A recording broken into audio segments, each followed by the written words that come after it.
J'ai 40 ans, j'ai 2 enfants, je suis un autodidacte, je suis un entrepreneur et je suis un maker. J'ai grandi dans les années 70 avec Tintin et Star Trek, avec l'idée que le futur serait différent, que les voitures voleraient et qu'on aurait des bases lunaires et qu'on voyagerait dans l'espace. Pourtant, pendant longtemps, j'ai cru que pour être différent, il fallait dire merde à tout le monde, à ses parents, à ses profs, à son patron. Métro, boulot, dodo, tout ça, c'était pas pour moi.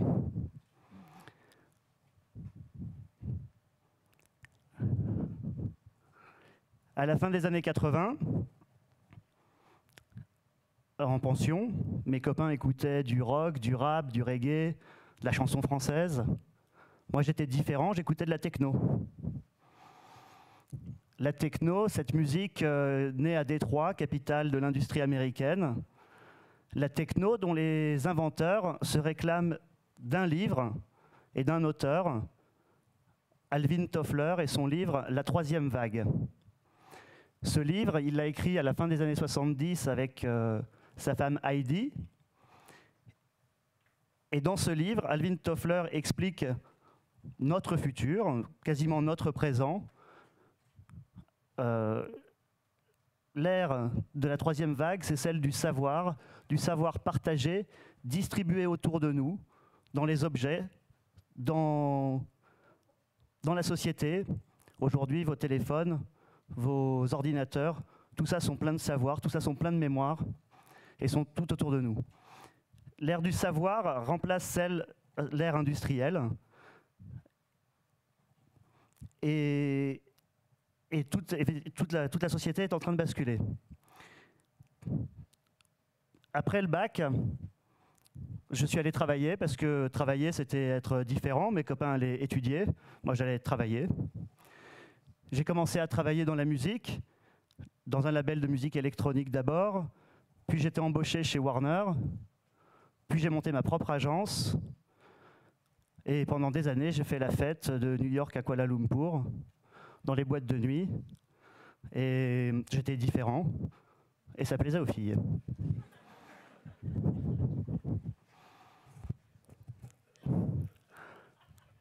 Jusqu'au 11 septembre. Je ne sais pas où vous étiez le 11 septembre. J'imagine que la plupart d'entre vous s'en souviennent. Moi, je sais exactement où j'étais. Et ce jour-là, ma vie a changé. Le projet sur lequel je travaillais depuis plus d'1 an, une grande tournée avec des DJ de Détroit dans toute l'Europe, est tombé à l'eau puisque le 12 septembre, leur pays partait en guerre et que plus personne ne voulait venir faire la fête en Europe pendant 3 semaines. On a fait faillite. C'était différent. Il a fallu que je trouve quelque chose d'autre à faire. Et ça a pris un peu de temps. Ça a pris plusieurs années. À peu près jusqu'en 2005 d'ailleurs, où j'ai commencé à travailler après plusieurs expériences dans la décoration et j'ai créé en 2005 une agence de décoration d'intérieur. J'étais habile de mes mains, je n'étais pas décorateur, mais je pouvais prétendre l'être. J'ai découvert un logiciel de 3D différent, assez facile à apprendre, avec lequel rapidement j'ai pu dessiner un cube. J'étais designer quasiment instantanément. Mais avec ce logiciel, je pouvais présenter à mes clients et aux ateliers avec lesquels on travaillait les projets sur les propositions qu'on leur faisait. Et pour apprendre ce logiciel, j'ai passé mes nuits sur Internet, sur des blogs, sur des forums, à parler avec des gens du monde entier, d'expériences, de pratiques, de techniques, de difficultés. Et il y avait toujours quelqu'un pour répondre. Alors c'était vraiment formidable. Et j'ai découvert un nouveau monde, et un monde différent. Et de la modélisation en 3 dimensions, j'ai découvert ce qu'on appelle les machines à commande numérique. Ça m'a fasciné, les machines de fabrication digitale, des machines qui permettent de partir d'un modèle en 3 dimensions, d'un meuble de cuisine, et de le fabriquer avec des outils pilotés par ordinateur. j'ai découvert un univers de sites web où on pouvait apprendre à fabriquer ces machines soi-même.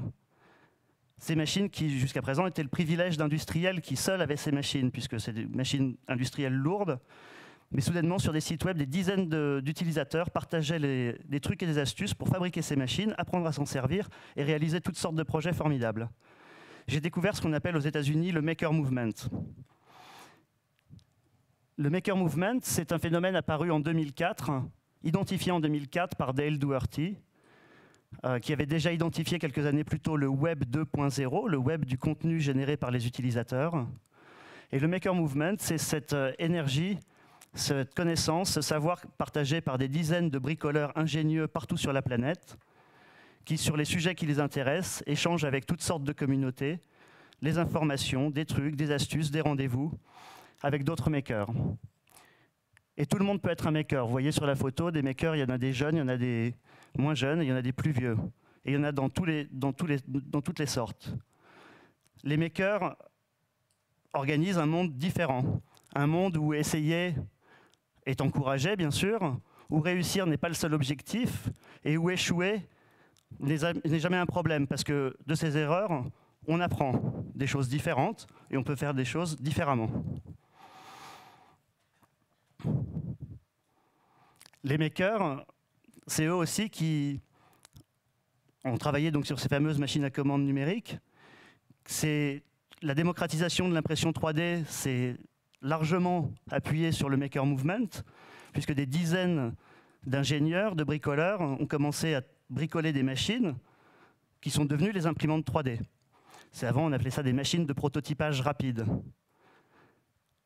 Et l'impression 3D, aujourd'hui, est en train de changer les choses.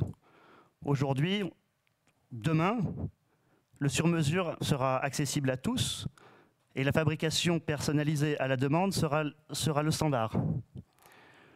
Pour citer le professeur Lantieri, de l'hôpital Georges Pompidou à Paris, on vit une époque formidable. On vit une époque où tout ce qu'on peut imaginer, tout ce qu'on peut décrire, on pourra le réaliser, on pourra le fabriquer. En l'occurrence, il parlait d'un poumon artificiel. Aujourd'hui, tout est possible. Le journal Make, qui est le journal du Maker Movement aux États-Unis, en 2007, proposait de fabriquer un cerf-volant pour faire de la photo aérienne avec un appareil numérique. En janvier 2014, sur la couverture du magazine qui est là, la proposition, c'est de fabriquer un drone personnel imprimé en 3D pour faire de la vidéo. Et dans un numéro récent, ils expliquaient comment mettre en orbite un satellite personnel. Aujourd'hui, c'est des pratiques, des techniques qui sont accessibles au plus grand nombre. C'est largement documenté, de nombreuses communautés partagent des informations pour le faire, mais aussi pour faire toutes sortes de choses, quel que soit le domaine, qu'il soit artistique, scientifique, culturel, de pur loisir, de la robotique au jardinage, tout y passe. Aujourd'hui, sur Internet, tout est disponible et largement documenté. À Maker Faire en 2011 à New York, Maker Faire, c'est l'événement qui rassemble les makers du monde entier. Il y en a deux comme TEDx, il y en a deux aux États-Unis, comme TED, il y en a deux aux États-Unis, une à New York et une à San Francisco, et plusieurs centaines dans le monde, plusieurs dizaines dans le monde, pour la première fois cette année à Paris. Un événement où tous les makers, quel que soit leur sujet, se réunissent et présentent leurs innovations, leurs créations au monde entier. En 2011, j'ai rencontré Joey, le jeune homme qui est en bas à droite sur la photo. Il était différent. De l'autre côté. De l'autre droite. Joey, il était différent. Sa mère était inquiète, elle ne comprenait pas bien ce qu'il faisait, mais tout le monde le prenait un peu au sérieux. En janvier 2013, il était invité ici à la fête de la science à la Maison Blanche, où il a apporté un canon à chamallow qu'il avait fabriqué lui-même, où il était très fier, que le service secret lui avait interdit de faire fonctionner, et avec lequel le président Obama a insisté pour lancer un chamallow à travers la salle de bal de la Maison Blanche, et il est collé en face de lui, sur un mur, sur la tapisserie. Joey, en en octobre 2013, a été embauché chez Intel par le PDG de Intel pour s'occuper des nouveaux objets connectés. Il a été élu parmi les 10 jeunes les plus intelligents au monde. En janvier 2014, avec le président Barack Obama, ils ont annoncé la première Maker Faire à la Maison-Blanche, en juin 2014. Il sera à Paris cette année au mois de juin, à la première Maker Faire en France. Et avec Joey et les autres makers, un monde différent s'organise. Et en fait, le message aujourd'hui, c'est que vous êtes sans doute tous des makers qui, comme M. Jourdain faisait de la poésie, s'ignorent. Réalisez-le, vous faites sans doute des choses extraordinaires. Il y a sans doute autour de vous des gens avec qui partager ces choses, ou il y a sans doute autour de vous des gens qui font des choses extraordinaires. Rapprochez-vous d'eux. Comme dirait Joey, il a sa devise « Don't be bored, make something ». Ne vous ennuyez pas, faites quelque chose. Soyez différents, soyez des makers. Merci, bonne journée.